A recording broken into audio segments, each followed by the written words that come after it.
Rain prevented a full day's play in Chelmsford, where Essex are entertaining Glamorgan in an LV County Championship match which continues to go one way and then the other, although some late wickets on day 3 from the rampant Reece Topley has given the home side the edge.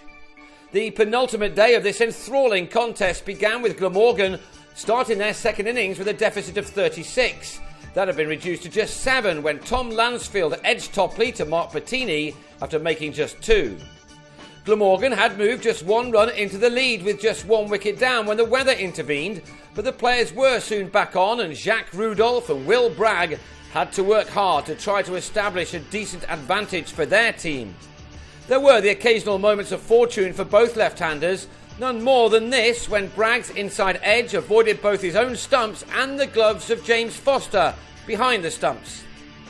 In 14 overs together, these two were moving the score along rather nicely. Glorious shots like this one from Rudolph helped this pair add 48 runs for the second wicket.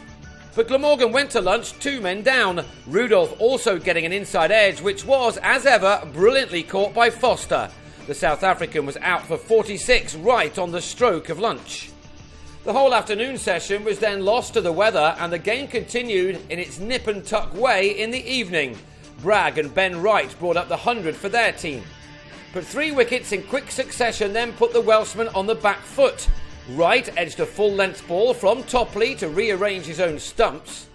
Chris Cook was also bowled as Topley produced a peach to claim his 9th wicket in what was his comeback game after a back injury.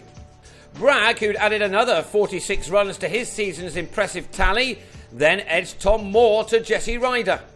So Glamorgan were now struggling on 122 for 5 with a lead of only 86. So these runs from Jim Allenby were important for his team. He'd added 37 with his captain Mark Wallace when Topley produced his latest unplayable Yorker to have the latter LBW. It gave Topley 10 wickets in a match for just the second time in his career. He has bowled brilliantly throughout this match. Graham Wagg was out to the next over, falling rather tamely to Moore, who also impressed. Greg Smith took the catch at square leg. And a 3rd wicket in 4 overs came when bowler and fielder combined again to remove Dean Koska. Allenby and Michael Hogan were able to see out the last 4 overs in which they added 22 runs, which means that Glamorgan will start the last day on 188 for 8 with a lead of 152.